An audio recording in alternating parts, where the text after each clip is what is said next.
Good afternoon, ladies and gentlemen. We are delighted to welcome all of you to the webinar on energy outlook and cooperation in the ASEAN region. Thank you to everyone who is attending our event today. As we are about to begin, I would like to kindly remind you of the guidelines for our meeting today. First, we would like to seek your cooperation to silence your cell phones during the event to reduce the noise and to avoid interruption. Second, we would like to request you to mute your microphone during the meeting, and you can unmute it when you are speaking or presenting. Third, for the question and answer session, kindly use the chat room, and then the moderator will read the questions and let the speakers answer the questions. Now, moving to the next agenda, we are now going to listen to the opening statement delivered by our moderator, Dr. Nuki Agia Utama, the Executive Director of the ASEAN Center for Energy. Please welcome Dr. Nuki.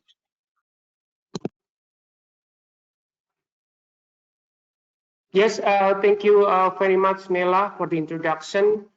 Good morning and good afternoon, also good evening to anyone who attending this first webinar on the dissemination of the ASEAN Energy Outlook, 6th ASEAN Energy Outlook, as well as our ASEAN Backbone Energy Activities. We call it the ASEAN Plan of Action for Energy Cooperation, which this year we are entering the second phase of the APEC and will be ended in 2025. So today's webinar, it is very interesting. Our discussion will be and will be the first mark of the dissemination process of these two main activities of the ASEAN energy activities in the coming years. So without further ado, I would like to introduce our three excellent speakers coming from the ASEAN Center for Energy. First, we will introduce the Mr. Sandi Fajrian, and second speaker is the Rizky Krishnawan, and the third speaker is Christopher Zamora. So all of these three speakers will provide and highlight on the ASEAN energy landscape from the findings of the 6th ASEAN Energy Outlook, and also will provide you the insight about the thematic insight from the 6th ASEAN Energy Outlook, and including the insight about the key strategies and direction of APEC Phase 2, as well as the overview of the APEC Phase 2 and its program. So each speaker will be given 15 minutes to speak continuously from the first speaker,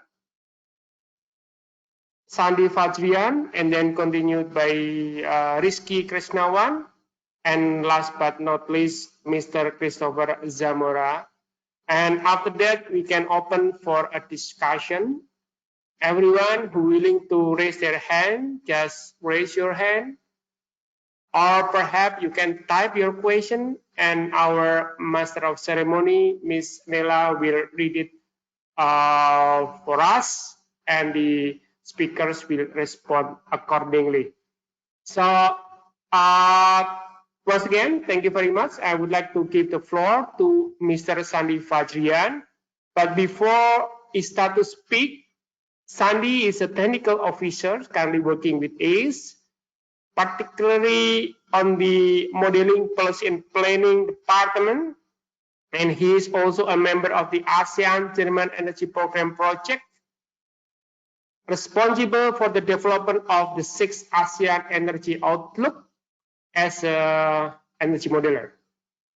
He holds a Bachelor of Science degree from Institut Teknologi Bandung, ITB Indonesia, and his research mainly covering the topics of energy policy planning to support the energy transition in Southeast Asia, including energy system modeling, renewable energy research and development, as well as RE financing. So he will deliver the insight about ASEAN energy landscape from the finding of the sixth ASEAN Energy Outlook. Please go ahead, Mr. Sandi Fajrian. The floor is yours. 15 minutes. Thank you. Okay, good day, everyone from Indonesia, and thank you very much, Pak Nuki and Nela, for the excellent introduction. Today, I will present to all of you about some highlight introductory about the ASEAN energy landscape from the findings of the sixth ASEAN Energy Outlook. So this presentation, my presentation, will open the floor to the next one, insights from the findings of the thematic energy insight presented by my colleague Rizky, and also APAEC, which is the action plans of the energy blueprint of the ASEAN region. So next slide, please. Right, I will just have a short introduction of what is the sixth ASEAN Energy Outlook is. So it is kind of like the main energy outlook in the ASEAN region because it uses the official data from all of the 10 ASEAN member states, and it is jointly developed by the 10 ASEAN energy ministries. So all of the process are jointly together with ACE and then the ASEAN member states itself. So it is from ASEAN to ASEAN itself.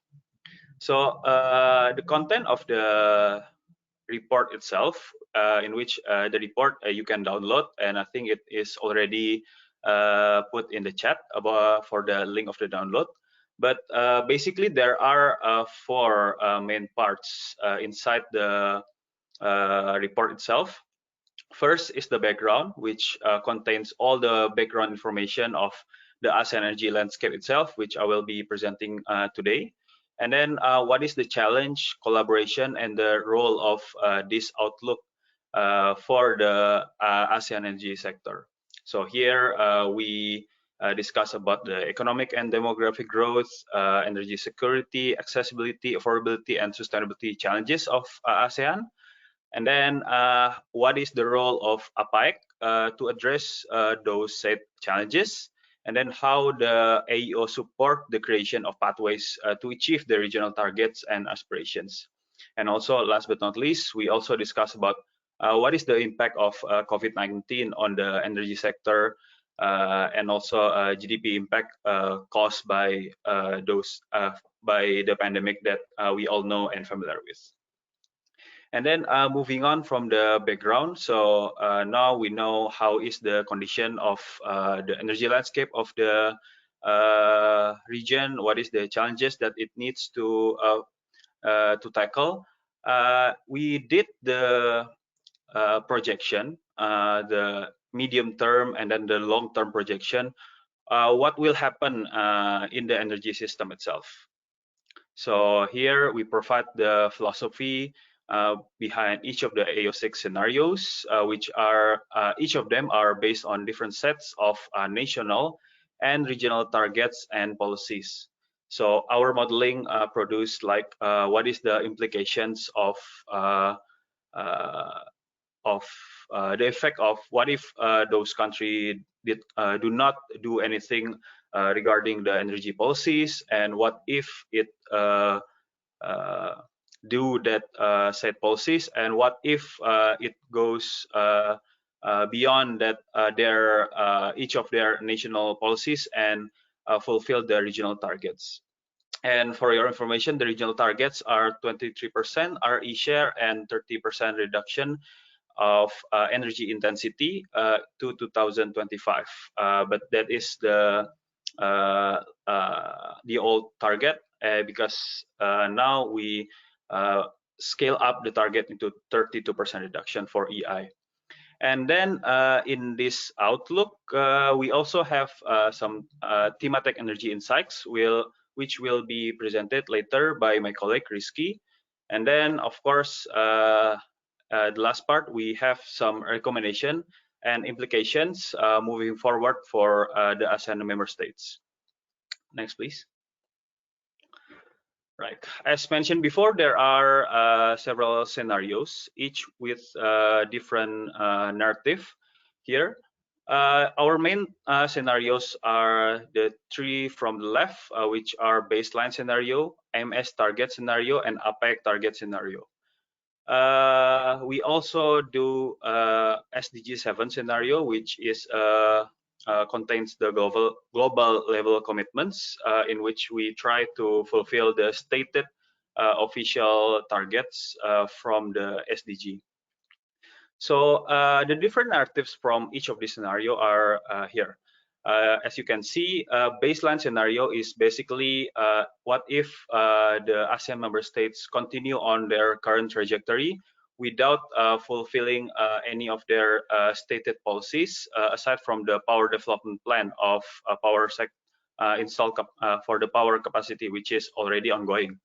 But scaling up from that, we have the MS target scenario, or the ATS, in which the individual member states, which maybe the participants here know that their respective country has each have their own target. For example, Indonesia has 22% of RE share, and then maybe Thailand has certain percent of RE share in the power sector or the primary energy supply, and etc. So basically, it assumes that all the ASEAN member states fulfill their individual target. And then last but not least is the APEC target scenario, in which the ASEAN member states fulfill the regional target of 22% RE share by 2025, and also reach the energy intensity reduction by 2025. So basically, from the baseline to ATS and APS, each of them have from baseline to APS, it is having increasing ambitions of RE and EE or EI standards. And as you can see in these presentations, that will have some significant impact of the energy system. Next slide, please. Right. I will start from the baseline scenario, which, as I mentioned before, assume that all the ASEAN member states do a minimum effort to reach their target. So basically, only the power sector that they follow, because it's only a contract and it's moving forward. But let's say the target for RE share of the whole energy system and maybe energy access is not actually being pursued. So what will happen is here you can see the chart of TFEC, or the end-use energy demand in ASEAN, which contains the sectoral energy demand. So basically, for each of the sectors, like residentials, like our daily life use, or industrial, like the various sector of manufacturing, production, etc., and then transportation and all the other sectors here. As you can see, here are the trend of the energy demand in the region itself. You can see in the left is divided by sector, and the right is divided by fuel.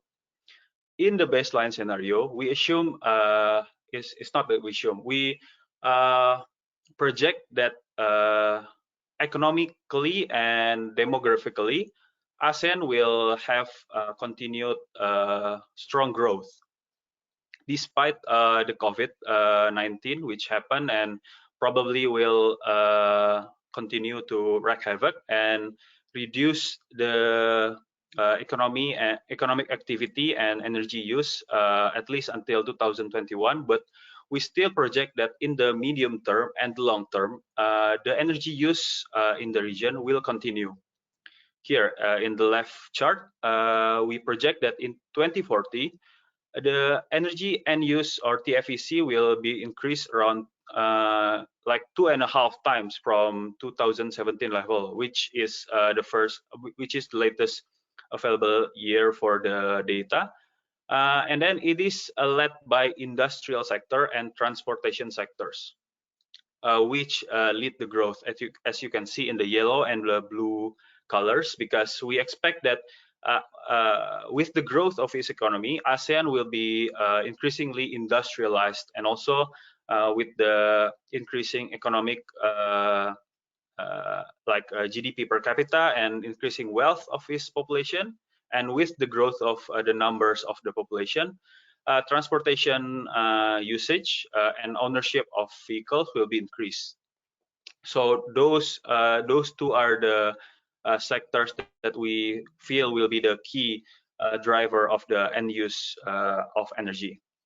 And in the right chart, when we have the same chart actually, but we see it by disaggregated by fuel, and we can see that fossil fuels contribute to 62% of TFEC in 2017, which is the current available data, and oil having the largest share, which is 47% alone.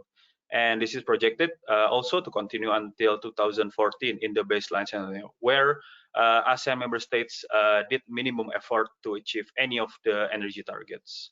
So mostly have the fossil fuels in the end use sector. Next one, please. Right. What will happen if the demand of energy is high?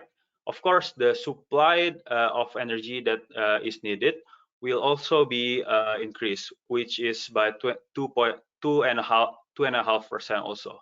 Which next, what will happen if the fossil fuel is having a large share is in the left, we can see that there will be some negative effects, like the growth level will affect the pollution itself, because same growth, there will be about 2.5 times increase from 2017 level. So there will be, imagine if you are living now in the city, there are various, of course, you can see now that pollution is now currently bad, but imagine that the pollution level will be increased like 2.5% from now, and not only in the city but also in the outskirts, like the rural area, because of the growth of emission caused by energy sector. And then also because ASEAN, as you can see in the right chart, we are a net importer of fossil fuel since a long time ago. Actually, from before 2005, we have been a net importer of oil. But later, we probably will need to be a net importer also of natural gas since from 2025 onwards, and maybe coal in the longer term in 2036. So that bodes negatively to our energy security in the region. Next one, please. But here, what will happen if we follow our target, our individual energy target, and also what if we follow our regional energy target? What will happen is, you can see, if we follow those energy efficiency increase and increasing of RE share, as you can see in the left chart, for the end use, we will be able to have quite significant saving in the medium term, starting from 2025. And as you can see in the long term, there will be significant saving, about 20% of saving of energy demand. That's if we follow the individual member states target. But if we follow the regional target, there can be additional 30% saving caused by those we following the target. And also the needs for fossil fuel will gradually reduced if we follow the regional target, from 64 to only 51%, and also increasing of RE share from only 10% in 2017 to 22%. So that will affect positively to our energy security and environment. And as you can see here in the right chart, along with the demand reduction, as you can see, this is the comparison between each scenario. With APS, which is where we follow the regional target, there will be less less needs of energy that we will require to fulfill the demand. And we will also, of course, having a certain percent number of RE, which if APS, we will have 20%, 23% along with the target. In APS, we will have about 30% of RE. And then as you can see here that reduced energy supply means that increased energy security. Okay, next one, please. Right. Also here. Okay. But here also to achieve those targets, power sector will hold a key part here. And as you can see here in APS, there would be a significant needs to increase the share of RE, which is which means here that there will be notable increase in solar and wind power, and also further reduction in fossil fuel based power plant. And also because coal is still because the system in ASEAN has the grid have limitation in terms of the VRE it can have in the system. Coal will probably still have some parts to play, but the ASEAN member states also have some commitment to increase the use of high efficiency, low emission coal technology to ensure that to minimize the negative effect that it can produce. Next one.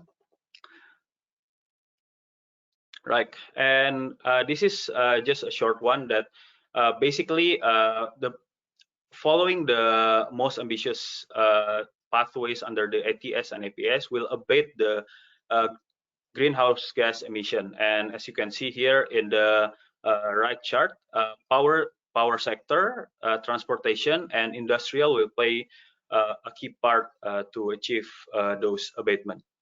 Next one, please.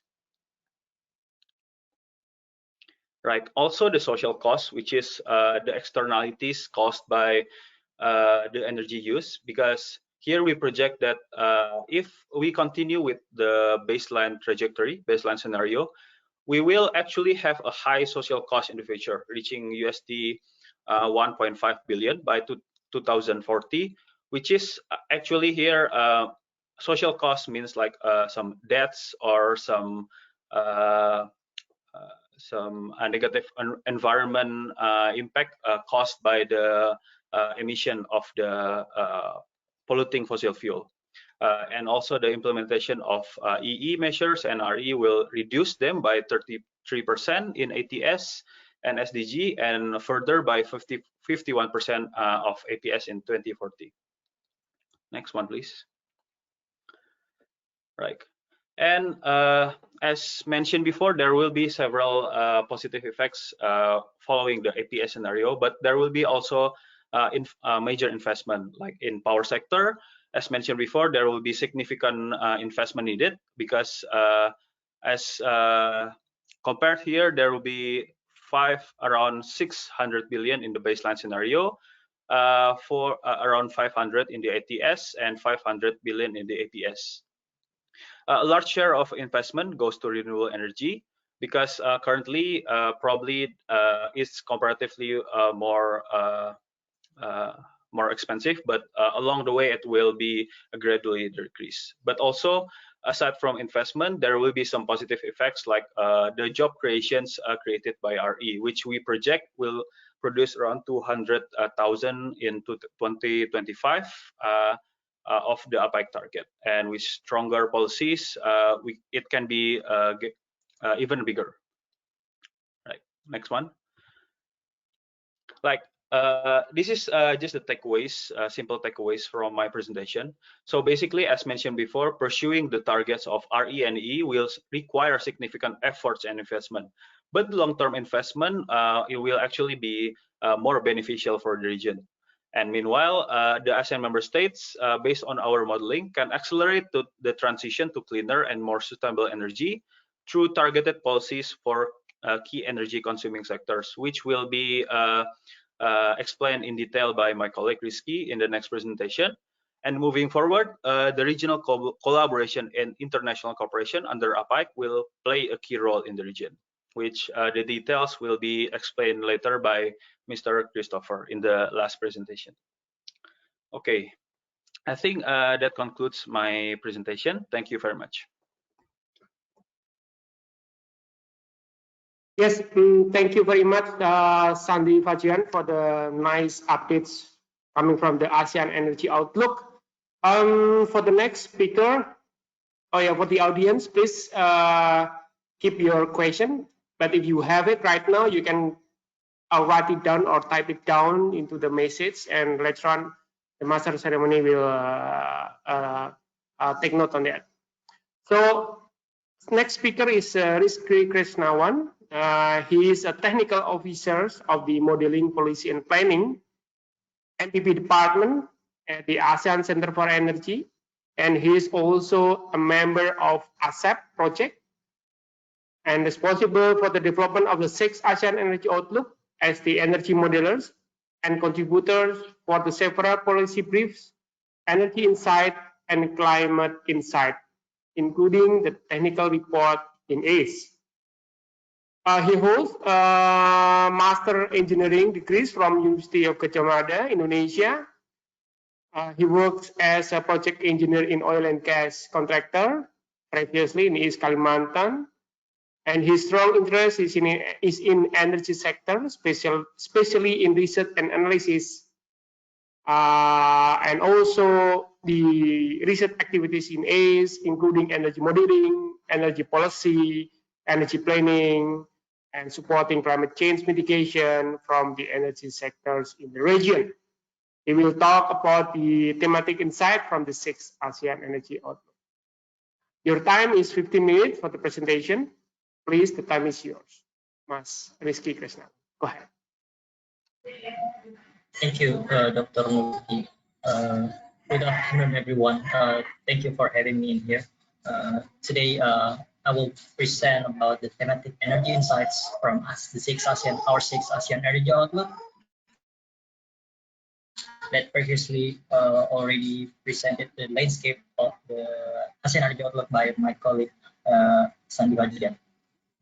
Yeah, my name is Muhammad Rizky Krishnawan. I am the technical officer in Modeling Policy Planning department. I'm also the part of the modeling team who developed the 6th ASEAN Energy Outlook, as well as I also involved in another project called ASEAN Climate Change Energy Project. Yeah, I'll start the presentation. Next slide, please.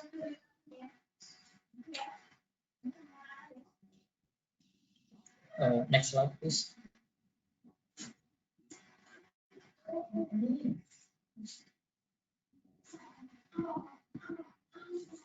Yeah. ASEAN Center for Energy has been developing the ASEAN Energy Outlook from 2006 until 2020. In AO1 until AO3, that is fully developed by IEJ Japan and ACE as a facilitator, while in AO4, AO5, and AO6, ACE has been supported by the GIZ to the development of AO6 until development of AO6. The works from AO4 until AO6 is gradually increased, while in AO4 we only work 20%, while the 80% works by an external consultant, and in AO5 we work around 40%, and in AO6 we do around 70% the modeling work, and also engaging consultant for the rest. Next slide, please.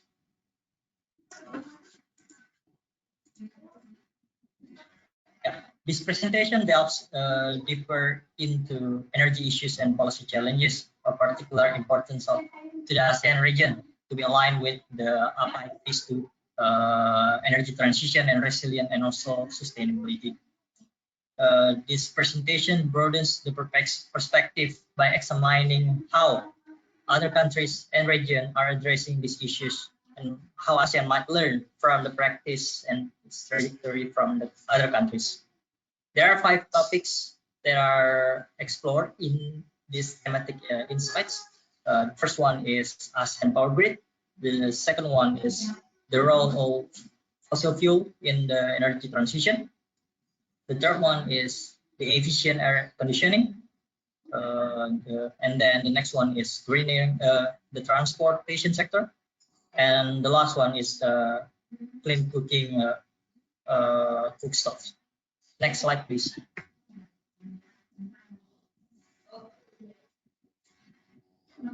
Yeah, as presented by my colleague Sandy in the previous presentations, this is the landscape that this is the based on the findings from our 6th ASEAN Energy Outlook. In the left-hand side, you see that the efficiency is projected to reach around 100,000 MTOE under baseline scenario, where in 2040 is still dominated by fossil fuels. However, with the more stringent energy efficiency measures supported by regional cooperation, it will be pushed more energy saving. Meanwhile, RE adoption is further scaled up through higher end user measures such as biofuels and solar rooftop. So from the right-hand side, the savings from demand side will directly impact it to the energy need being supplied. And if you see by the end of the projection year, 2040, ASEAN could reduce the supply from 1,500 MTOE to 1,100 MTOE under FTA scenario.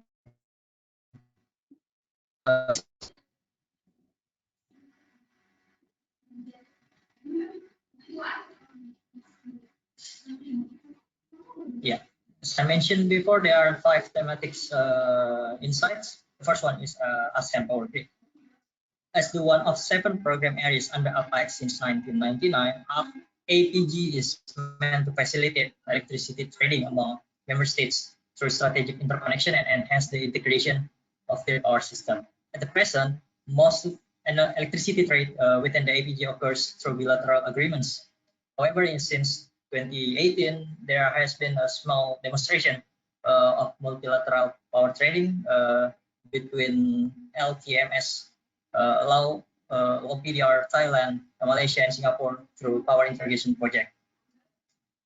This project is a limited foray into multilateral trading since it is based on unidirectional flow of electricity, involves only a few countries, and has not established a market to pair new buyers and sellers.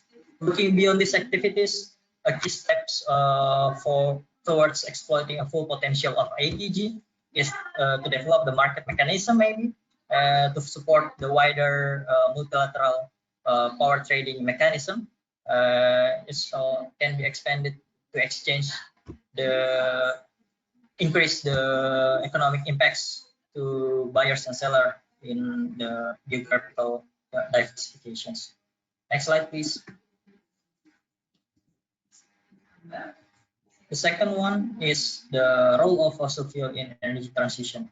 As mentioned by my colleague Sandy before, there are several in the various scenarios that show this fossil fuel will provide the majority supply in ASEAN region, even in 2040, and even in RE and EE scenario such as APS. However, as ASEAN is now riding the wave of energy transition, especially we are also pursuing our regional target in RE and also EI. There will be various points of approach that crucially to be pursued, such as fuel switching. Second one is improvement the energy efficiency, improving the fossil fuel itself. And then the next one is implementing the high efficiency and low emissions coal power plant. The next one is co-firing system, and also CCUS and CCS, as well as demand in road transport sector. Next slide, please.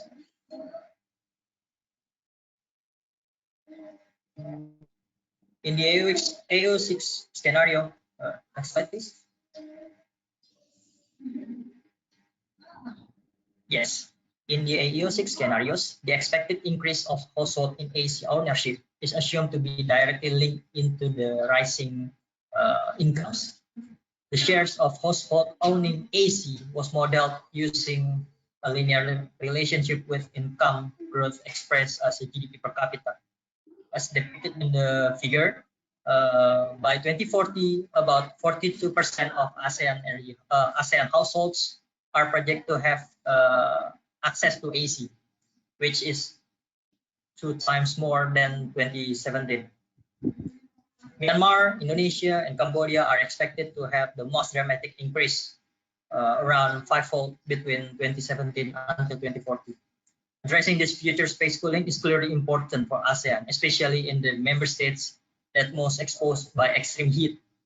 Considering that the efficient AC units are already available in most AMS and average efficiency levels are well above the current MEPS, setting more stringent standards could help drive market transformations towards the more efficient products. Higher minimum standards would not only remove inefficient products, but also provide a smooth transition for manufacturers to introduce more stringent, more efficient products. Next slide, please. The next one, we will talk about the greener transport. As you see in the slide, in 2017, the transport sector was responsible for 26% of the NEC in ASEAN, and 80% is fully supported by the gasoline and diesel consumption.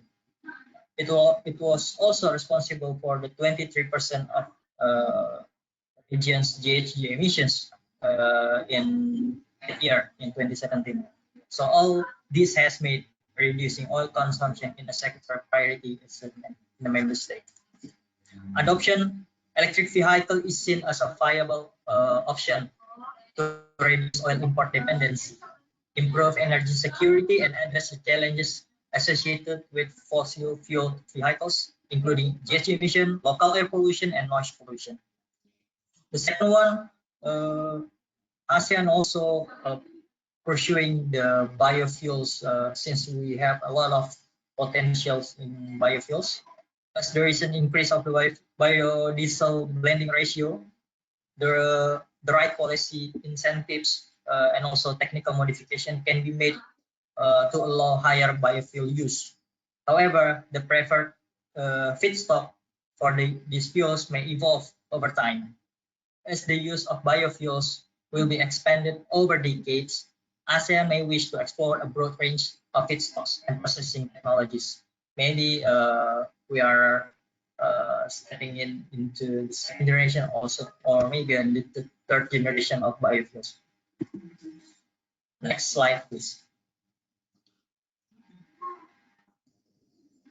I think this is the last thematic insights that I will deliver.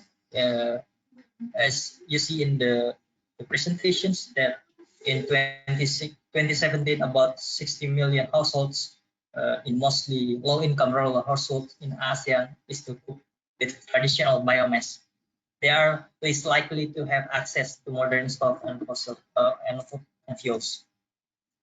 They are estimated around 345,000 people in the ASEAN region died prematurely due to the illness linked to the household air pollution. The nations that have established the clean cooking priorities and programs focused on LPG and advanced stoves have advanced most rapidly. Resource availability and also local fuel markers are critical determinants of household cooking choice. Simply put, clean stove and food and fuels need to be leased at least as affordable, such as the traditional biomass. It will be replace the traditional stoves gradually. Next slide, please. The multilateral exchange will crucially be important for ATG, while fuel switching and improving efficiency will shape the new role of fossil fuel in the era of energy transition in ASEAN. In addition to that, the future cooling will most likely depend on the most stringent standard in a robust policy framework. Through accelerating EV, it will also reduce the dependency of oil import while increasing the blending ratio in biofuel could help the region to achieve its regional target.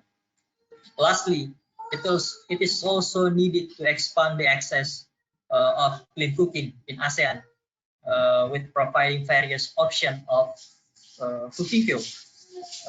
And also exploring the potential of biogas as a new fuel to replace the traditional stoves.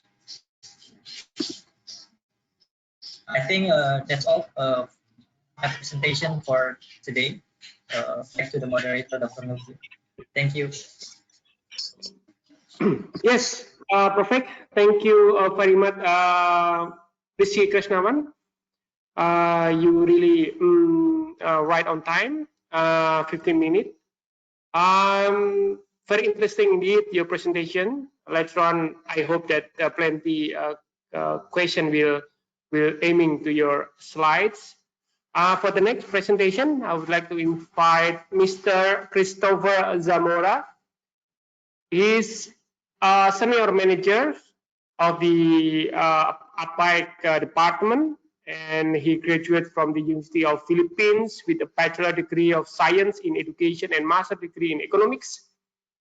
32 years of working experiences in energy sectors, and has been 20 years working on promoting and strengthening the ASEAN cooperation in energy sectors in ASEAN Center for Energy. And currently, he acts as a senior manager, as mentioned previously, in the ASEAN Plan of Action for Energy Cooperation department. So plenty of working experience that he's been doing. I believe his presentation will be very fruitful on explaining and delivering the key strategies and direction of APAIC Phase 2, including the overview of the APAIC Phase 2 and its program areas. So your time is 15 minutes, Pak Chris. The floor is yours. Go ahead. Thank you very much, Dr. Nuki, for the kind introduction. Good afternoon, ladies and gentlemen. Hopefully you are in good health. And allow me to present to you the key directions and strategies of the ASEAN Plan of Action for Energy Cooperation Phase 2, 2021 to 2025. Next slide. So basically, the ASEAN Plan of Action for Energy Cooperation Phase 2, 2021-2025 is the blueprint of cooperation of the ASEAN member states. It serves as the policy document to support the implementation of ASEAN multilateral energy cooperation, the aim of which is to advance regional integration and connectivity to support the goals and directions of the ASEAN economic community. Also, the ASEAN Plan of Action for Energy Cooperation laid down the foundation for sound policy frameworks and implementation modalities for energy cooperation within ASEAN and for collaborative partnerships with relevant dialogue partners and international organizations. The APAIC is a 10-year document which is split in two phases because the energy sector is very dynamic, and therefore our leaders would like to see to it that the document is attuned to the needs and to the interests and priorities of the ASEAN member states.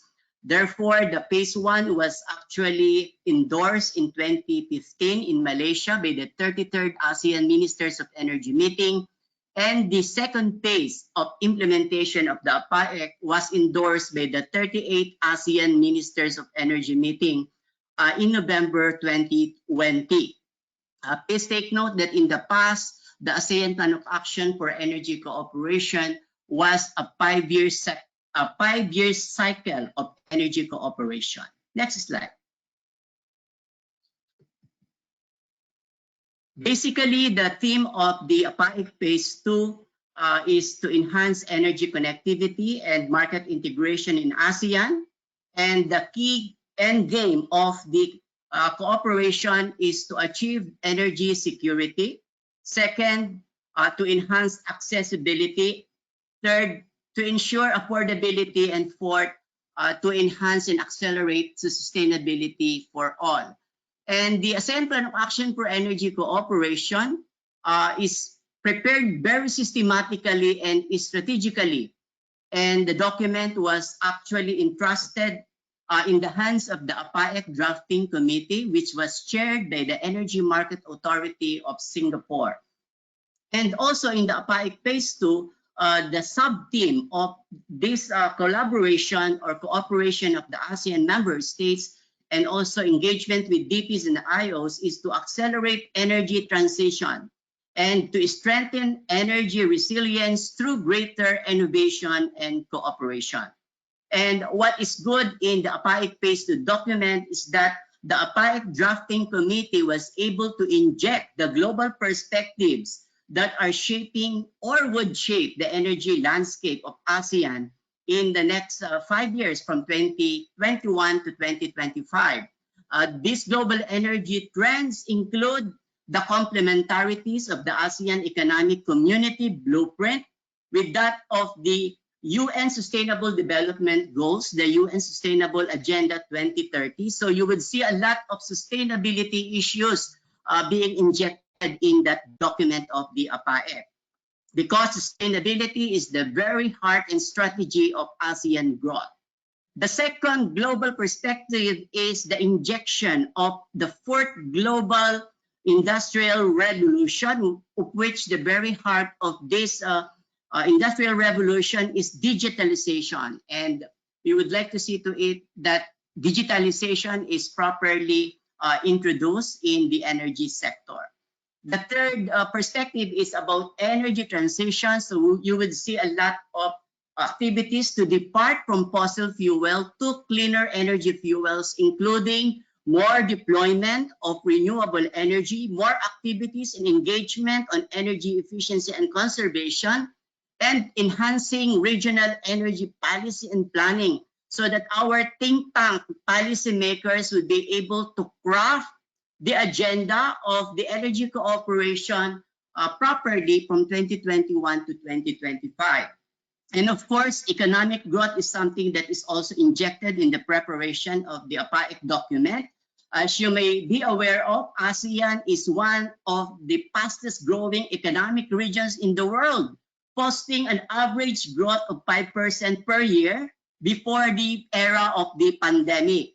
And according to the estimation or calculation of the ASEAN Secretariat, the regional economy may have contracted by about 3.8%. And therefore, it's very urgent and it's very important that our drafting committee need to inject the impacts of COVID-19 pandemic, as well as to inject the sustainable recovery plans post-pandemic. So these are the different global energy trends that were incorporated in the drafting of the APAEC document. And we would say this is very strategic, very robust, and reflected the interests and priorities of the ASEAN region. Next slide.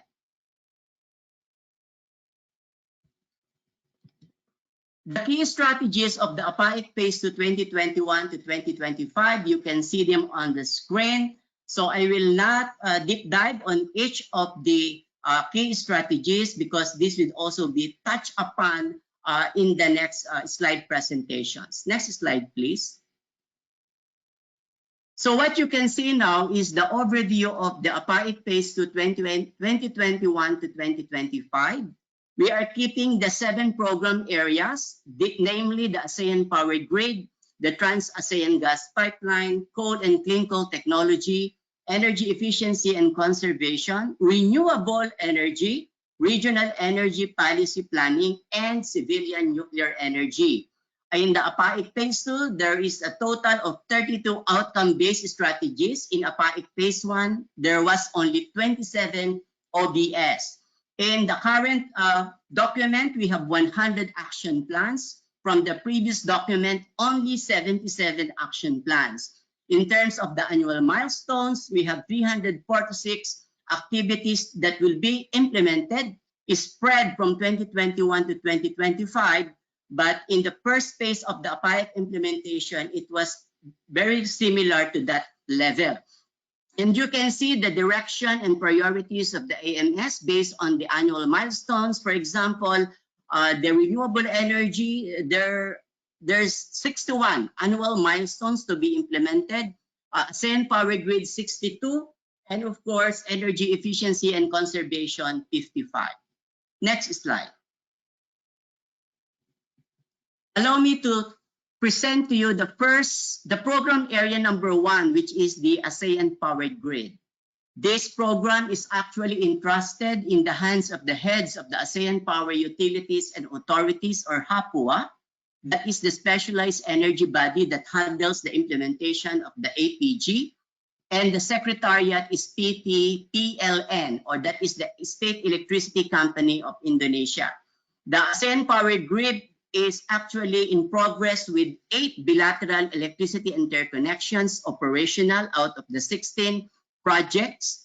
And also there is one multilateral electricity trading that is ongoing, involving Lao PDR, Thailand, Malaysia, and to be extended to Singapore, and we call it the LTMS, with a total of 30.2 gigawatt hour of electricity traded as of August 2020. And in the APAIC Phase 2, the capacity of the electricity trading was increased from 100 megawatts to 300 megawatts for a 2-year period from January 2020 to December 2021. And the directions and strategies of ASEAN moving forward with the ASEAN Power Grid are as follows. First, to accelerate the different projects on the APG, and also to initiate and expand the currently multilateral electricity trading. And that could be done through the review of technical and commercial feasibility and APG projects, and also to conduct cross-border technical skills and knowledge transfer. The second direction of the APG is to work on the institutional framework, and also to enhance the regulatory capacity of the AMS in order to advance the multilateral electricity or power trading. And the key action plans would involve the institutional and regulatory capacity enhancement of the ASEAN member states or the APG institutions, including the development of the mechanism in order to settle the dispute mechanism, dispute settlement, as well as to develop the trade models for regional electricity market. The third direction of the APG is to work on the minimum technical requirements. And this would include, for example, the action plan to develop the grid codes, to develop the wheeling charges, as well as to look into grid resilience and modernization of the electricity infrastructure. And the fourth and last direction of the ASEAN Power Grid is to explore the integration of renewable energy into the ASEAN Power Grid, as well as to inject digital developments into the APG.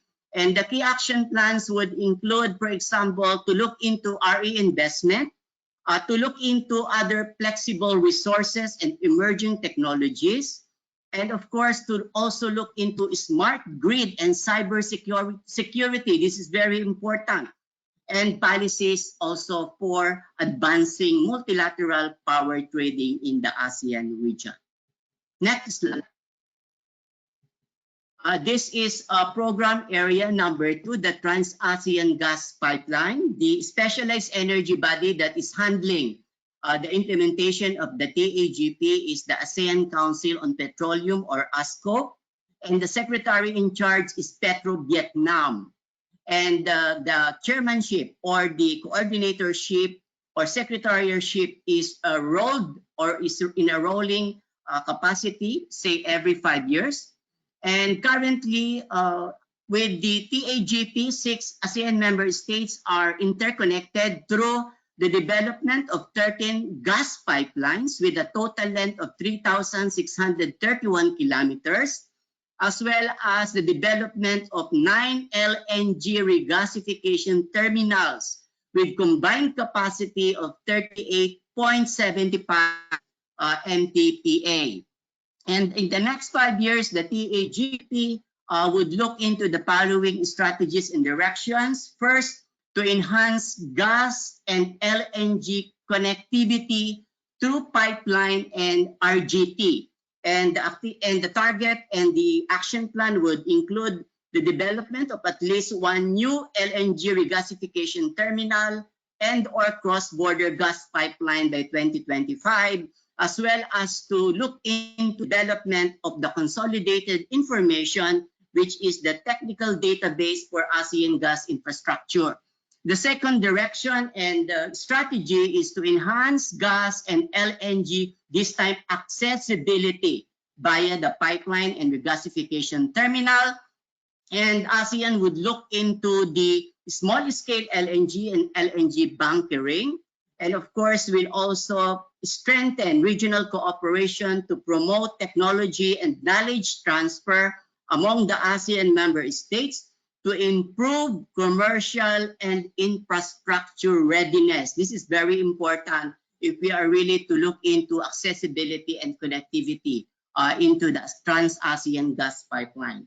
And the third important direction of ASEAN is to support the development of a common gas market for ASEAN, and that would look into the development of common communication strategy on the full value of gas and gas-related infrastructures, as well as to enhance the capacity of gas advocacy stakeholders to facilitate the development of common gas market and build capacity and capability of the national oil companies and the stakeholders.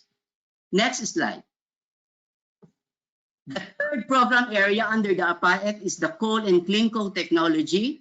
And this is basically under the direction of OPKETSA, the Minister of Energy and Natural Resources, including the ST or the Energy Commission as the bodies that are handling the implementation of coal and clean coal technology. And in this period of time, ASEAN is only promoting the utilization of supercritical and supra-supercritical coal-fired power plants. We would like to do away with the inefficient coal-fired power plants, and that is something that is the aspiration of our experts and policymakers under coal and clean coal technology. The key directions include the promotion of the role of CCT towards energy transition and low carbon economy. And to do that, there will be a lot of action plans such as continuation of the ASEAN Energy Awards, a conduct of policy workshops, strategic reports, as well as the development and implementation of the CCT and CCS utilization and storage roadmap. 1 more minute, Pak Chris. Yes? 1 more minute. Yes, Pa. And the next direction of the CCT is to look into the advancing regional actions to enhance public awareness and image, to facilitate investment and innovation and partnership, as well as to conduct research, development, and innovation. Next slide. The fourth program area is energy efficiency and conservation, and the specialized energy body is the Energy Efficiency and Conservation Subsector Network. The coordinator is the Department of Alternative Energy Development and Energy Efficiency of the Ministry of Energy of Thailand. And basically, the key direction would be to expand and harmonize and promote standards in labeling, The second one is to enhance participation of the private sector, financial institutions, and clusters, to strengthen energy efficiency in building, and to pursue aggressive energy efficiency and conservation initiatives in the transport and the industry sector. There will be a lot of information sharing like FGDs or seminars, and of course research activities that would also involve the private sector. Next slide. The fifth program area is renewable energy. This is being handled by the specialized energy body, which is called the Renewable Energy Subsector Network, and which is being led by KETSA of Malaysia. And for the RE program, the key directions and strategies are as follows: to advance renewable energy policy and to develop the decarbonization pathway through the development of the RE outlook and the long-term ASEAN renewable energy roadmap. And the second direction or strategy is to conduct high-level policy dialogue on renewable energy. The third one is to enhance renewable energy research and development that would involve the different institutions and research nodal networks to work with us on renewable energy. The fourth strategy is to look into renewable energy financing schemes and mechanisms. The fifth is to have a robust support on biofuel and bioenergy development. And the last one is to enhance renewable energy information and training center, which basically is to enhance the capacity of the ASEAN Center for Energy. Next slide. The sixth program area is the Regional Energy Policy and Planning. This one is being led by the Energy Market Authority of Singapore, and the key directions under this program are as follows. One is to profile ASEAN energy sector internationally, and this can be done through various actions such as the development of the report, energy outlook in strategic reports, as well as energy statistics, policy reviews, and analysis series. The second strategy is to look into data and analysis on energy policy and planning. The third one is to enhance collaboration with DPs and IOs through conducting joint study and of course signing of MOU or agreement and conducting policy dialogues in various teams. The fourth one is to effectively manage the implementation of the APAE. The fifth strategy is to deep dive into investment and financing for energy infrastructure and to engage the private and public sector towards greater investment and financing in the energy sector in ASEAN. And the sixth direction is to have information sharing on energy and climate nexus. This is a new direction of ASEAN to look into energy and climate nexus, as well as, for example, to look into food, energy, and water nexus. Next slide. The seventh program area is called the Civilian Nuclear Energy, and this program is being handled by the Philippines Department of Energy as the coordinator and chairman. And the key direction of the Civilian Nuclear Energy Cooperation are as follows. First, to improve nuclear energy literacy and public engagement. This is very important. The second one is to look into regional and international cooperation on nuclear energy for power generation.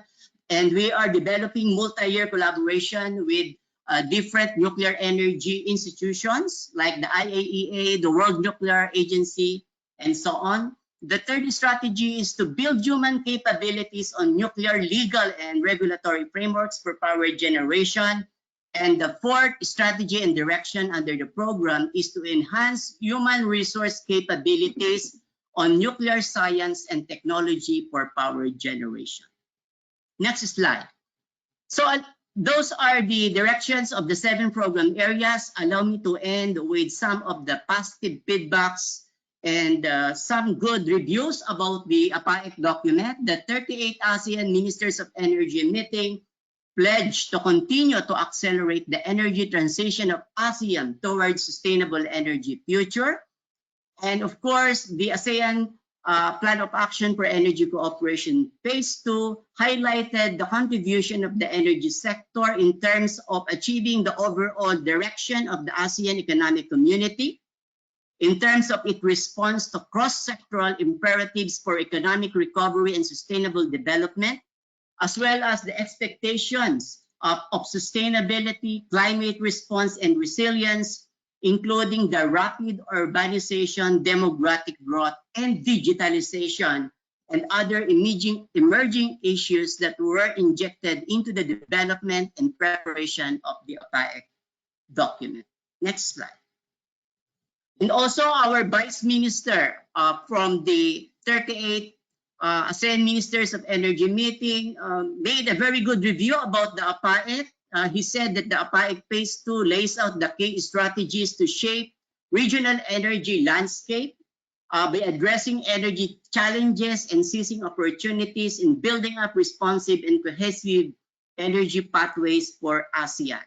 And of course, our very own Executive Director, the Energy Cesar of the region, has mentioned that the regional cooperation and engagement with DPs and IOs and the private sector and academe, so to speak, the triple helix collaboration are the key success factors of APAEC Phase 2.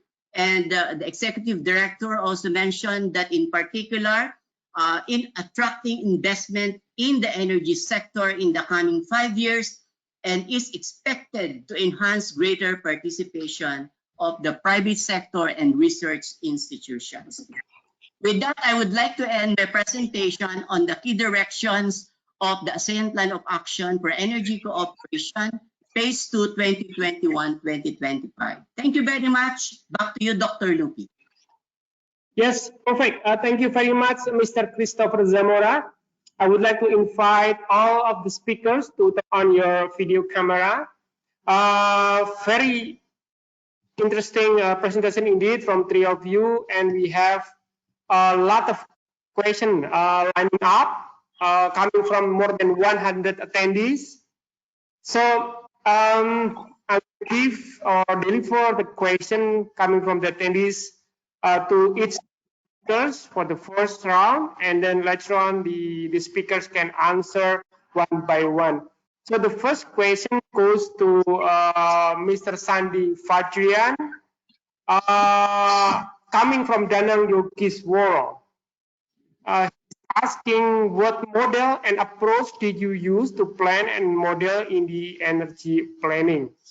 So you can write down the question. And next question goes to Rizky Krisnawan from Aida Astuti. Doesn't really add up. Indonesia said that adding too much RE will destabilize the grid, which is true. But supporting electricity vehicles, how can the EV not seen as destabilizing the grid? And then the third question goes to Mr. Christopher Zamora.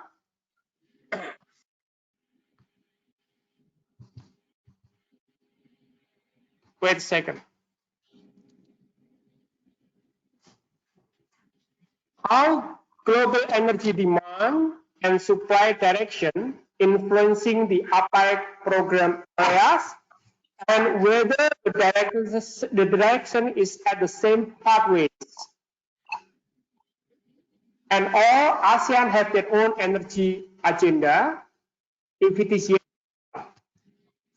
please, starting from Mr. Sandi Fajrian to answer the question, and then followed by Mr. Rizky Krisnawan, and then Mr. Christopher Zamora. Go ahead. 2 or 3 minutes each. Thank you. Okay, thank you, Panuki and Mr. Danang for the question. So the question was, what model and approach did we use to plan and model in energy planning? For the model, I assume that you mean for the software we use. We use the LEAP software. It used to be known as the Long-Term Energy Alternative Planning, but now it's a Low Emissions Analysis Platform. So we use that software because several considerations. It's been used since, I think, the first EO, and it's also used by most of the ASEAN member states also for their energy planning. For example, Indonesia is using it for Indonesia Energy Outlook and also the RUEN before, I think.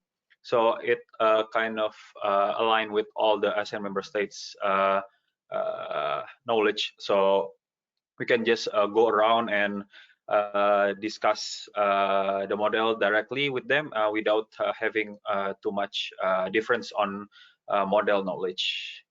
And regarding the approach, we use a hybrid of some top-down model or macroeconomic model, and also the bottom-up approach, which is a technological breakdown for energy demand projection. So basically, for top-down, we look at the historical trend, and then we find the variable or variable that aligns with it, and then like it's like continuing the growth until the long term, until 2040 in our case.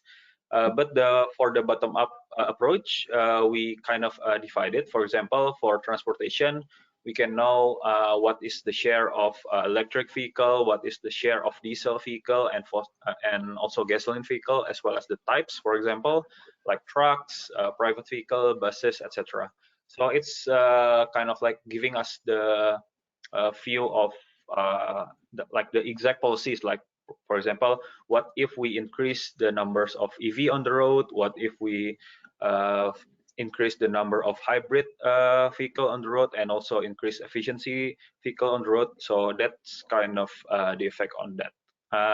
And I think it's a bit difficult without having the visuals to explain. So I think you can check out on the report, which you can download freely in our site, and there's the annex B where it's explained in detail. Thank you. Thank you. So the next question goes to Rizky Krisnawan. Please go ahead. Thank you, Dr. Ruki. Thank you, Aida, for the questions. It is indeed that the grid stability will be an issue in order to pursue higher penetration of EV. However, under the ASEAN Power Grid, we are considering ASEAN considering the constant improvement in the future. That's will most likely will trigger the EV deployment indirectly, since the grid will be more stable, will be more can be tapped through the EV's deployment in the future. Yes, but for now, maybe the situation is not seen as beneficial for EV in maybe in next 3 to 3 years, but in the longer term, it will be more beneficial as we see that it will reducing the oil import, as Sandy mentioned in the previous presentation, that we are already net import of oil, and that we will be net import of gas in the 2026, and also later we will be net importer for coal as well in the next 2035 or 2036. And also there are some issues in our urban air pollution that might be tackled by deployment more EVs on the road. But yes, there's also need that higher integration of RE shares in the grid. So the supply should be from the cleaner sources, not from the fossil fuel sources. It's also what I'm trying to say is a constant improvement that needs to be it needs a coherent approach between each program areas and also each sectors. That's why it's important for ASEAN as a region to work in a silo between program areas, also between the other sectors that might be indirectly related to us in energy sector. I think that's all for my answer. Hope it's clear from my side. Thank you, Dr. Nuki. Okay, perfect. Thank you very much, Mr. Rizky. So the question goes to Pak Chris. Yes, thank you very much, and thank you very much for the question. I believe the question should be addressed by both Sandy and Rizky, but I would try to make a response on that question. The first one is the global energy demand influencing the ASEAN region, and is it in the same direction as in the ASEAN region? Well, according to the latest IEA World Energy Outlook, the energy demand is growing by 12% from 2019 to 2030. And if you look into the fuel sources, for example, in the TPES, you still have the oil, gas, coal, and low carbon sources, which I think is basically similar to the energy mix of the ASEAN region. And yes, I would say that the situation is unique in each ASEAN member states. For example, low PDR is dominated mainly by hydropower sources. That's why in the region, low PDR is 100% renewable energy in the power sector. But of course, they do import some electricity, and of course, import some oil and other sources. But I think you would note that it would depend also on the energy mix policy of the ASEAN region. So basically, the direction may be similar, but not similarly, but I mean, it's not really very similar to the pattern, but you can see the trending is very similar, and this similarity and differences have been reflected, captured, so that we are able to craft the specific strategies and directions in the 7 program areas moving forward. And of course, again, the same direction, it may not be in the same direction because, as I said, the situation in the 10 ASEAN member states, they are unique in itself. Thank you, Dr. Nuki. Back to you. Okay, perfect. I think the panelists already answered perfectly all of the question. So the next question, I think everyone can answer it. So coming from Dr.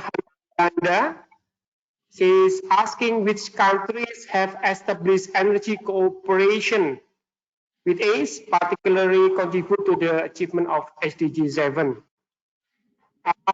Anyone want to answer that question?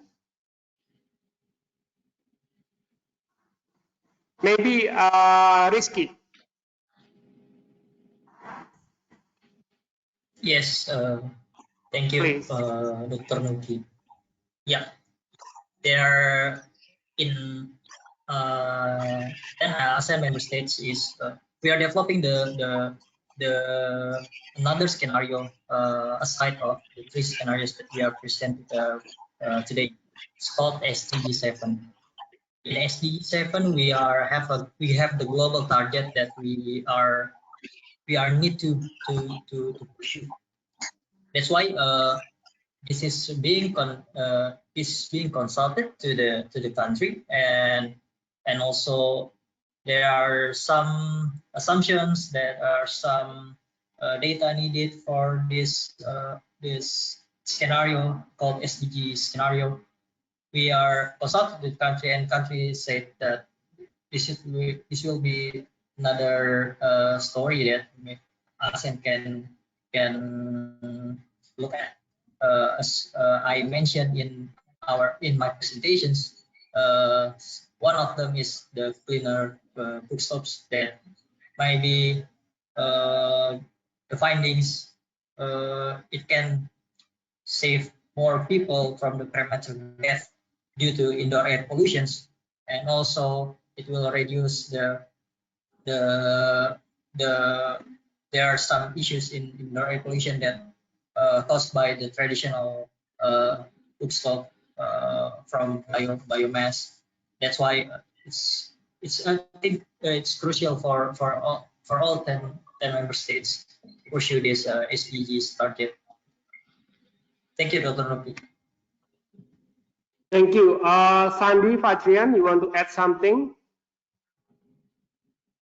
I don't think I have any addition for country-specific engagement, but what we did was regarding SDG 7, we also did some joint report with UN ESCAP, which is UN is kind of like the main organizations regarding SDG. So we kind of like contribute to the report itself by standardizing our data with their findings. And also, I think regarding bilateral cooperation, I think ACCEPT program, Rizky, you may correct me if I'm wrong. I think Brunei used to have some kind of publicity or webinar regarding SDG 7, if I'm not mistaken. Yeah. That's what I know so far for this specific question. Okay, perfect. Thank you. Another question for you. Mr. Christopher, please go ahead. Yes, Yes. Dr. Nuki, if I may add, in these observations and response of Sandy and Rizky, we would like to mention that, as I mentioned in the presentation, one of the global perspectives that were injected in the development of the APAEC is the complementarity of the ASEAN Economic Community Blueprint and that of the UN Sustainable Development Agenda, which basically one of which is the SDG 7. Please take note that the APAEC is a cross-sectoral issue in the program areas. So we are addressing sustainability in all the 7 program areas. In ASEAN, you don't have to see it directly as SDG 7, but you would note that in our program areas, for example, under the RE program, our target in order to achieve the clean energy and affordability and accessibility and things like that is to have a 23% share of renewable energy in the total primary energy supply mix. So that speaks volume, and that is already about clean energy, about more deployment of renewable energy. And in addition to that, also we are targeting 35% share of renewable energy in the ASEAN total installed power capacity. So that is how we equate this SDG 7 in the APAEC document. In addition to that, program area number 4, which is the energy efficiency and conservation, speaks about energy intensity reduction of 32% by 2025. So, and other things. So each program area, they have their key elements, critical elements that support the sustainable development goals of the UN. Thank you. Back to you, Dr. Nuki. Yes, thank you very much, Perfect. I think it is related with the next question from Raja Kumar. How does the RE mix fuel of 23% by 2025 set last December in the ASEAN Minister Summit in Vietnam can be achieved? Is it feasible? So perhaps Pak Chris, you can answer this question, and then Sandy give 1 minute's comment on these matters. Yes, with respect to the 32% EI reduction, according to the 6th ASEAN Energy Outlook, based on various scenarios, we would be able to achieve this target. That's why the energy ministers were convinced that this aspirational target would be appropriate for the region for 2025.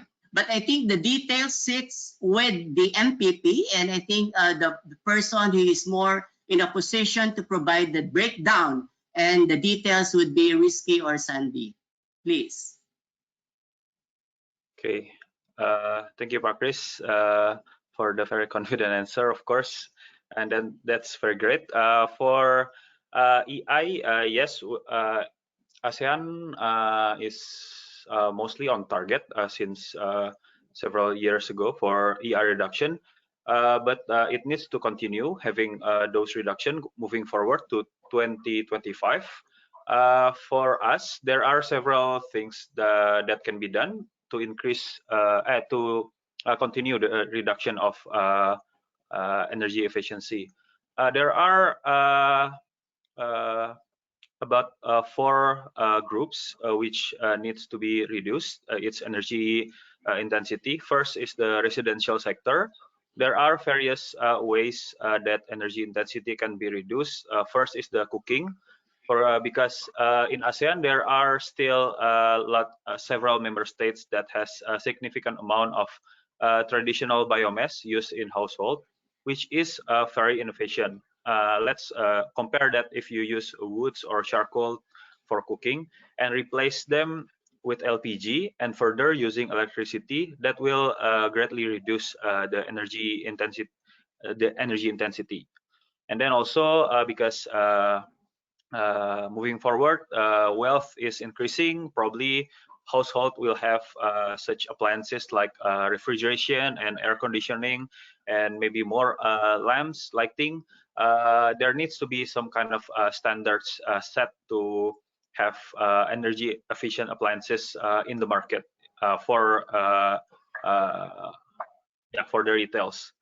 And then for transportation, what can be done is increasing the fuel economy or efficiency of private, especially private road vehicles, because actually ASEAN is kind of like middle level in terms of fuel economy in the global level, because there are some technologies that are already there and our region can implement. I think ASEAN Secretariat with GIZ had the report itself for the roadmap of fuel economy. I think the audience can refer to that, and also we put some details in our report, and also having the increased share of EV and hybrid vehicles. And also for power plant, increasing RE will also positively affect intensity. And then also the big gulper of energy is also industrial commercial sector. Yeah, I think that's the breakdown for me. Thank you. Yeah, so thank you. What about the RE target, 23%? Is it feasible, do you think? Sandy? Okay, Pak. Personally, I think it's not impossible, but it will require significant effort, because as shown before in the slides, for example, the RE share for, let's say, only the power sector will be, it's about like 2 times the baseline scenario. So that's quite a significant undertaking, and I think it needs to be, the effort needs to be accelerated if it wants to be achieved. Maybe Pak Chris can add. Okay, please go ahead. Yes, thank you. Dr. Noki, I think the 23% share of RE in TPES is very tough, and it poses great challenges to everyone. And according to the various scenario of the 6th ASEAN Energy Outlook, that would stretch incredible resources for you to be able to achieve the 23 aspirational target for RE in the TPES. Please take note, when you convert the 23% share of RE in terms of capacity, that translates to around 170 gigawatts. And currently, the installed capacity of RE is in the vicinity of 50 gigawatts. Correct me if I'm wrong, Whiskey and Sandy. And therefore, that would need a lot of resources for us to be able to achieve from that 50 or 55 or 60 gigawatts to the level of 170 gigawatts. I remember in the previous outlook on renewable energy that ACE developed and published, that would require 1% of the regional GDP, and putting aside 1% regional GDP for the development of renewable energy is a very daunting challenge for all the ASEAN member states. But there is one good hope with the advent of the ASEAN Interconnection Master Plan Study, AIMS-3. They were able to identify more than 60 sites for that would involve renewable energy and wind capacity that would contribute greatly towards the direction of achieving the 23% share of RE in the total primary energy supply mix. Back to you, Dr. Nuki. Okay, thank you very much. Indeed, it is a very challenging lies ahead on this implementation of the 23% target on the TPS as well as the 5% on the power generation. So, question for Rizky: are there extensive plan for APEC as explained? And need a robust injection to the national legislation framework? And is there any assistance from ACE on these matters? And whether the MS acknowledge the policy incorporation? For example, take a case of Indonesia House Representative currently working on renewable energy bill. Is it maybe risky, and Pak Chris can answer this question? Yes, thank you, Dr. Nuki. I will try to answer from my perspective, and maybe later Mr. Christopher will add more about this. Yeah, there are some critical issues that in RE and also in EI, how APAEC will be in the future will be like a guideline for ASEAN to pursue the cleaner energy fuel, and in order to reach to implement the APAEC itself, it needs the robust besides the framework, it also needs a robust cooperations between the member states, as we are also conducting every meetings in every program areas. Its intention is to have common understanding between the ASEAN member states on how we are pursuing towards the APEC fulfillment. Thank you, Dr. Nuki. Maybe Pak Chris can add more on this. Yes, thank you very much for that very excellent question. And I think the question, if I may paraphrase, looks like this: are there intensive plans in APAEC which needs to be injected to national legislation framework? I think the national legislation agenda of the ASEAN member states vary, but regionally, I think the APAEC would be a great document wherein the ASEAN member states could use as reference moving forward in their agenda for legislation, particularly in the energy sector.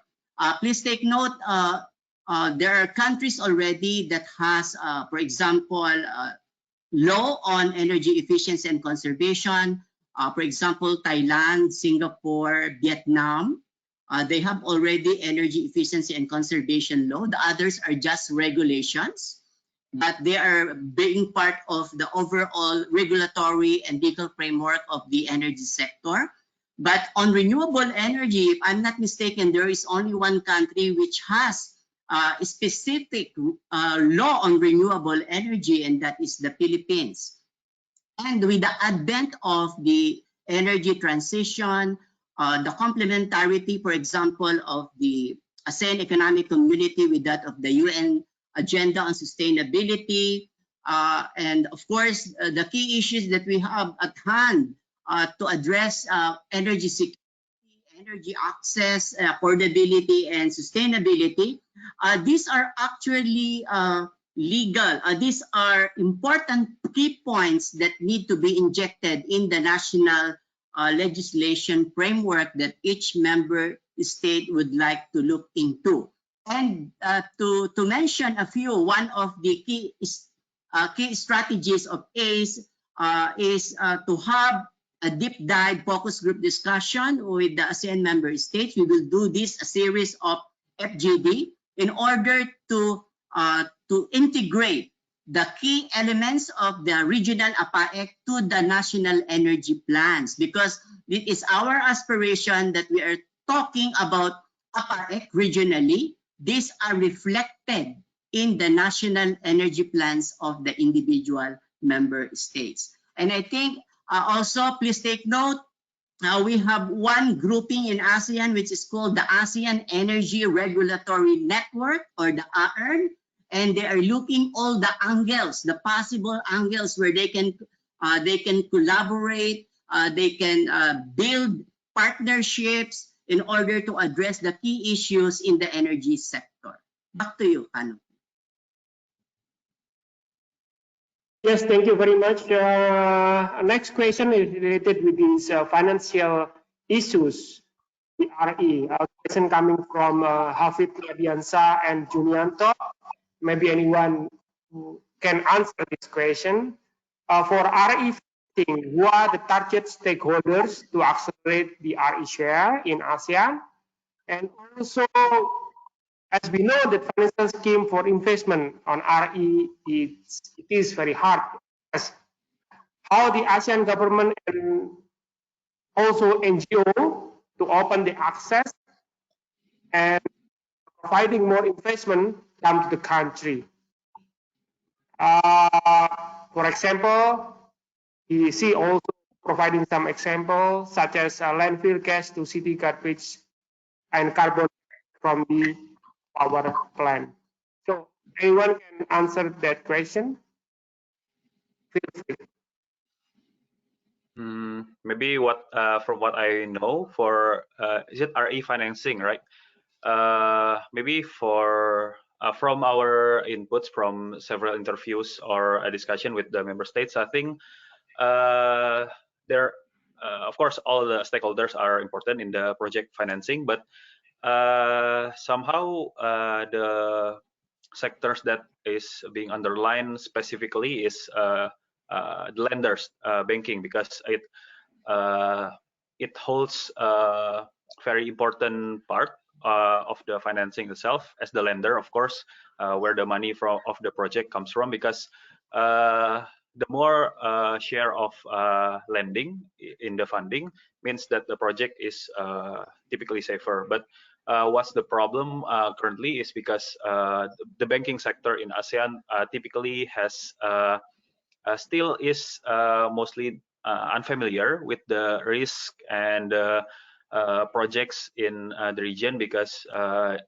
historically we haven't had many experience in RE project. So maybe if we have some capacity building or study regarding this for the banking, maybe that can help a lot in the RE financing scheme. And of course, for the part of the government, it's to make some supporting policies to ease the process of financing for RE project. Thank you.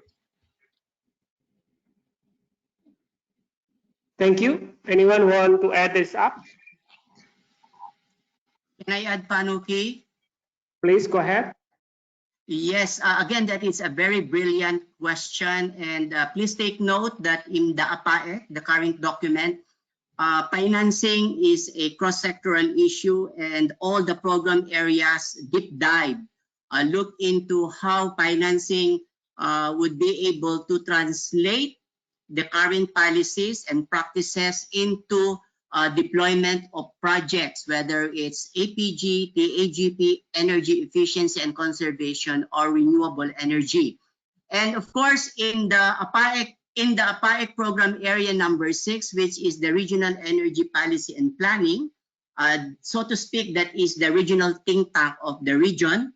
the OBS number 5 speaks about investment and financing for energy infrastructure. That would include renewable energy. And please take note that our key action plan is the development of a roadmap for 2021 to 2025.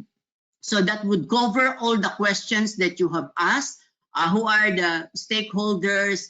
How would it be very attractive for the private sector, for example, or project developers, or for the government to invest or to promote more deployment of renewable energy, for example? So in that roadmap that the REPP-SSN will develop will cover all these critical elements that which you have just mentioned.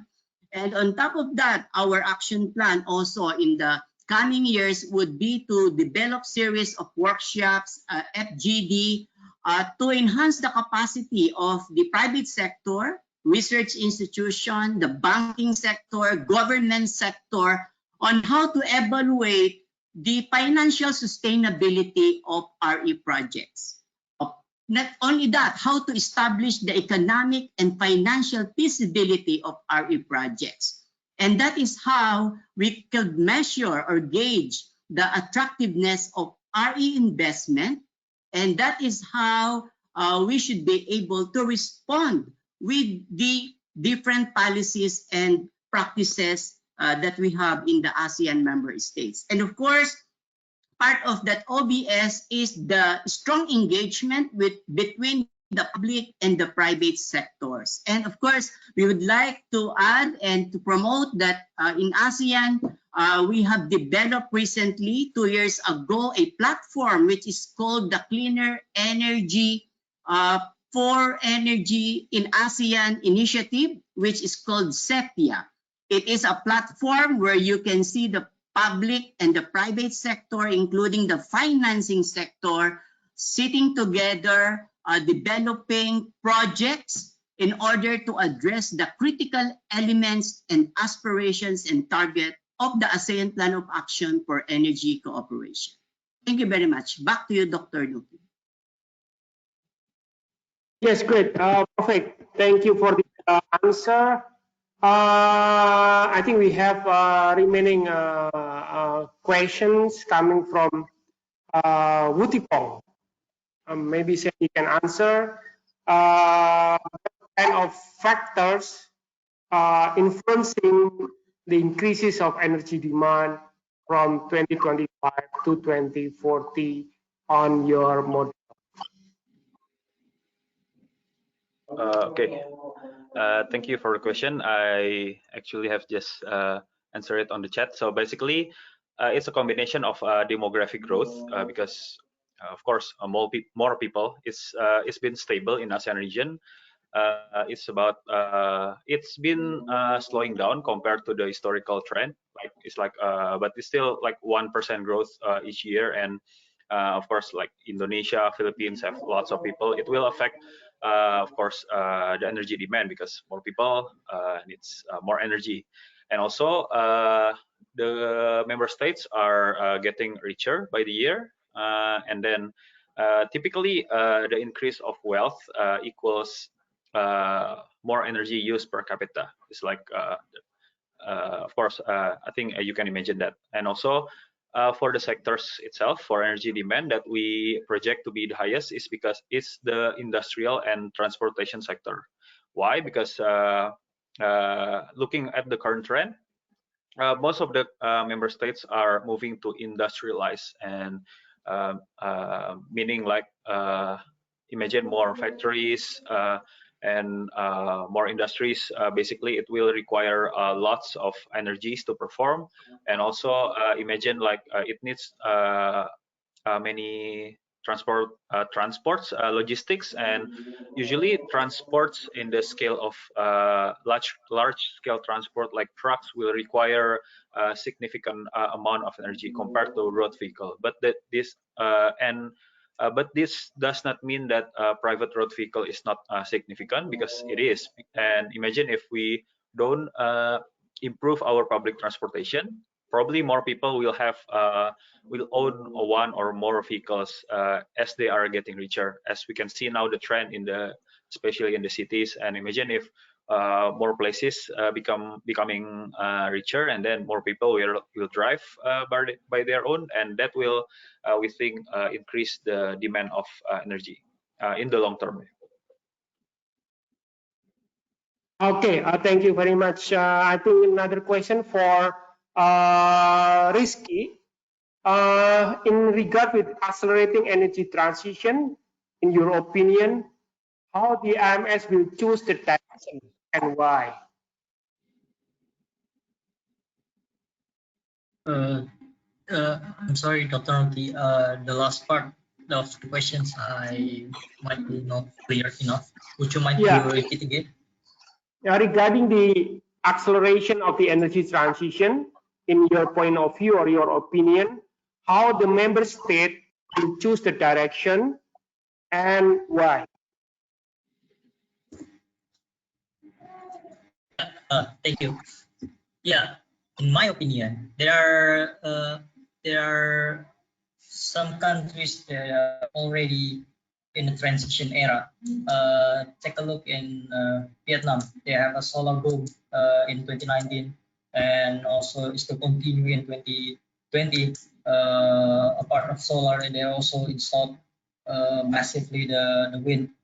There are a lot of wind projects. If we can see from the news that that are being split in there. There are also apart from that, there's the needs of ASEAN in pursuing the biofuel. Since we have a lot of resources, I think it is indeed they are quite tough, as Mr. Christopher mentioned before, to pursue the 23% target of RE share in TPS in ASEAN. But yeah, it's not so impossible, because there are a lot of potential, even though it's a lot of also challenges that maybe the need of the cooperation. That's why the cooperation in ASEAN is crucially needed, because it will help one to another country that building together the how ASEAN could move to the transition to the cleaner energy fuel in the future. But it's not simple, but it's not also not so impossible, from my opinion. Yes, perfect. Yeah, thank you very much, Rizky. We still have 3 minutes left, so I will give you opportunities to answer this, your opinion, your point of view regarding the ASEAN open market in regard with this energy perspective. What do you think? Is there opportunities or a challenge greater than the opportunities? What is your opinion on these matters? Each of you, I give you 1 minute to answer. Starting from Sandy. Sorry, Pak. What question was the challenge and opportunity for open market? Is it correct? Yes, on the energy market in Southeast Asia, it is, I believe, a lot of challenge and also a lot of benefits or opportunities. What is your opinion? Let me think about it for a minute. Maybe the others can answer first. Okay, please. Perhaps Christopher Zamora. Yes, Panoki, that is a very good question. And we could speak a lot about ASEAN open market, and whether there are opportunities or challenges, or which one outweighs the others. I think they are equally challenging, and at the same time, they are providing a lot of opportunities. Why? Because in the ASEAN Economic Community, or in the era of the AEC, we are looking into the open market, single market, a seamless flow of products and services, and thereby this ASEAN open market is one of the key aspirations of these ASEAN leaders. And I think with ASEAN open market, we can see the active competition, healthy competition. We would see the flow of products, services, resources, even financial resources in order to support, for example, more deployment of renewable energy, and a lot of market to be created actually if you have an ASEAN open market. So it's only 1 minute, but this is a good topic, and we can actually deep dive more on this, and we can give you more reasons why they are equally important, opportunities and challenges. Back to you, Panuki. Yes, thank you, perfect. Sandy or Rizky, you may give your opinion. Maybe from my Sandy first. Okay, maybe for me there are of course challenges and opportunities. Take for example the RE sector, because I think some countries are having some policies like having the domestic requirements of the parts itself. Meanwhile, maybe some countries are having more productivity regarding the parts of RE. I think for some this can be a challenge. For some this can be quite opportunity. But I think overall it can build a healthy collaboration in terms of the market development itself, because usually open market means more like healthy competition, I think. Yes, thank you. What about you, Rizky? Yeah, I think all the answers is already mentioned by Mr. Christopher and also Sandy. I agree. There is a challenge, but it's also the opportunities for the open market. If we take a look that in a healthy competitiveness, it will be good for the customers if the open market will reduce the price, and also the everything will very dynamic between one to the other, and this will trigger the competitive price, and also the other issues that might be beneficial for the customers. The thing is, it will become a challenge when it's covers by the robust and also robust frameworks for the policy and also the regulatory. I think that's the crucial thing for ASEAN to pursue the open market. Otherwise, the challenge will not be solved by just throwing let's open the market without having the strong background in the regulatory. That's my opinion. Okay, perfect. Thank you for giving your opinion for these last questions. I do agree that it's going to be a very interesting topics for the upcoming webinars, Pak Chris. Since we have the ASEAN power grid as well as Trans-Gas pipelines, which is opening up the possibilities to be integrated and welcoming the potential of open market, especially on the energy demand and supply. Of course, it will be very, very interesting discussion. I believe the time is not in our favor. We have to end the webinar. I apologize if there is some question that cannot be answered. You may writing down into the message, and later on, if it is possible, the panelists will respond to you directly. So some key takeaways coming from my side. It is very interesting, the discussion, especially on the financial sustainability. We have a lot of plans, increasing our share, reducing the energy intensities, and also, of course, VRE on the power generation sectors, which is planned to have 35% increases in 2025. However, the off-takers issue is still becoming a major problem in the Southeast Asia. So we really need to work together with the financial sectors as well as the policymakers to overcome the problems.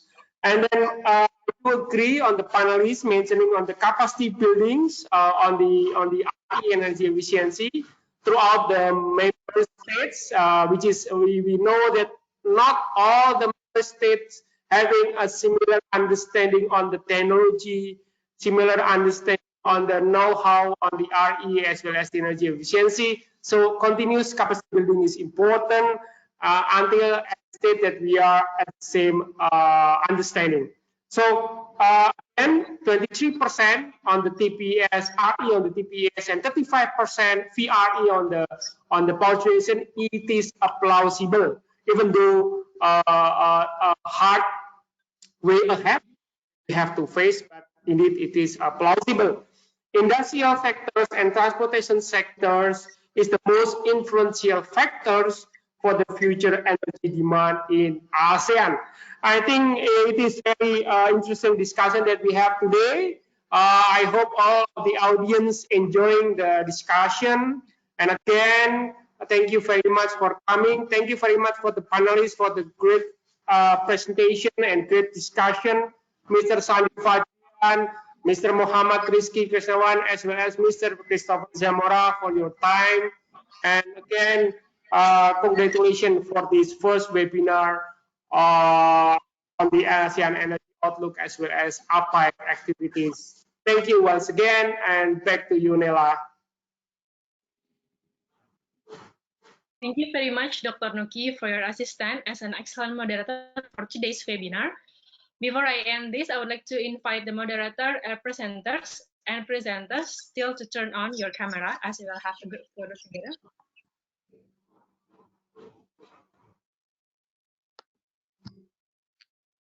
Okay, in 3, 2, 1.